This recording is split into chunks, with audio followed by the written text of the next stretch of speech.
Hey everybody, it's Dave, and here today I am going to be talking to you about the Jeep Wrangler Rubicon 4xe standard interior versus the upgraded leather interior. When I ordered my two Jeeps, the Sahara came standard with that same leather, and the Rubicon was an option, and I did not select that option because I thought, hey, sometimes in a Jeep, leather seats get really hot when you leave this top down, or the really cold in the winter. A lot of people are just not interested in the leather seats for their Jeep Wrangler. But today I'm going to show you there's a lot more differences than just those seats and a few handles. All right, so we'll get into details about that. Okay, everybody, so here's some of the differences, and I'll show you. On my last video, I talked about why I like the leather interior, and here I'll show you the main differences that are subtle, but if you pay attention, you'll really catch them. So this is the leather, the upgraded door panel trim, and the Rubicon, this is a Sahara, this comes standard, but the Rubicon, this is an option. If you notice, there's a line right here. You see that line that runs sort of here and here? It differentiates. So the lower half of the door panel over here is a cheaper plastic. All right, it's harder, shinier, and not as nice. And if you know where it transitions, it's hard to tell on the camera here, but it's a slightly, I'd say, a step up in the plastic panel. So it's a different plastic. The bottom is a little bit cheaper because you don't, touch it or see it as much. A lot of manufacturers do that. And the top is a step up, not two steps, one step up. And then of course you get the sort of synthetic-y leather with the stitching on the door panel. Now on the non-leather door, let's transition. There's the leather door.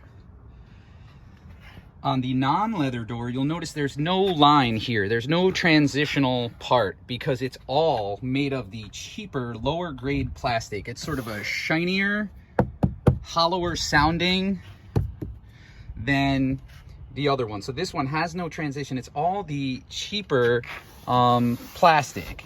And this is definitely not a synthetic leather. This feels like a cheap vinyl.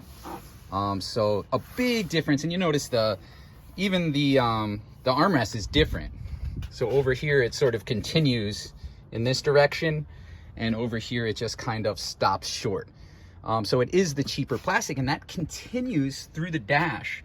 If you notice, this lower portion of the dash here is that same slightly cheaper looking, sounding, and it goes all the way across. In the top too, it's cheaper looking plastic, just a little bit. And if you notice over here, it transitions from that cheaper plastic down here to a nicer, upgraded upper dash in this area. Okay, so that's a big difference too. You can really tell the difference right here in the transition, where this is a little bit harder, blacker, and this is sort of a more matte finish with a little more texture to it. And then of course you have the leathered out middle portion of the console here that runs all the way across on the leather.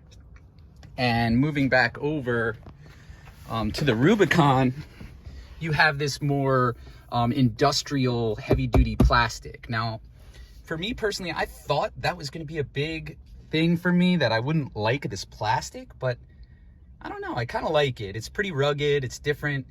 It doesn't look as high end, but I do kind of like it. Okay, as you move down, very similar through here, but then when you get down to this portion, these are rubber, sort of cheap feeling, like a base model steering wheel on a Corolla. Same here, just kind of a cheap rubber feel. I mean, it feels heavy duty, but just a rubber feel. The center console, vinyl. I wouldn't say it pretends to be leather in any way, and no stitching on that, of course. Now the seats, they are really nice, I think. So that's not a part of the equation for me. So these seats with the stitching, sort of a wetsuit material, Rubicon in there, is pretty nice. Now, even though those Rubicon seats are very nice for non-leather, me personally, I prefer the leather seats. And of course, you can get these in the Rubicon, and it'll say Rubicon right here. You get these delicious looking I'm not going to call them saddle like they do. It's really just not dark enough to call saddle, but I would call it caramel. So these are like caramel color seat. They're really pretty looking. They contrast nicely with the black dash. And then of course you get all that stitching through the center, through the handbrake, and they're buttery soft leather all the way around. Okay, so here's the rear door on the upgraded leather option, and you'll see it's got this same transition part over here and over here. The top is sort of a heavier duty plastic, and you can even see the color change. It's a little darker, a little cheaper, and of course you get the beautiful stitching with the synthetic leather over here. So it is an upgraded door panel on the top half, just like that. And let's compare that upgraded leather panel to this non-upgraded standard panel. You'll notice no transition anywhere in the middle. It's all that cheaper grade of plastic. It's got the vinyl door handle with no stitching, a lot plainer, not as high end. So I tried to show you the differences between the standard Rubicon 4xe and the one with the upgraded leather interior. When I purchased this vehicle, I had assumed that the main difference was the seats would be leather and the shifter knobs and maybe the emergency brake would have leather on it. What I didn't know about was that all of the plastics that you touch on the upper half of the front and the back, the armrests that you put on, the stitching that was going to be in there, those were some really big differences that I hadn't thought about. So for the $1895, it's really a personal decision as to what you're going to go with. For me, the seats I would be okay with, and even the dash with this plastic instead of the leather, I think I'd be okay with. But where I sort of switch over to the other side is on the quality of all the plastics on the upper half throughout the entire thing.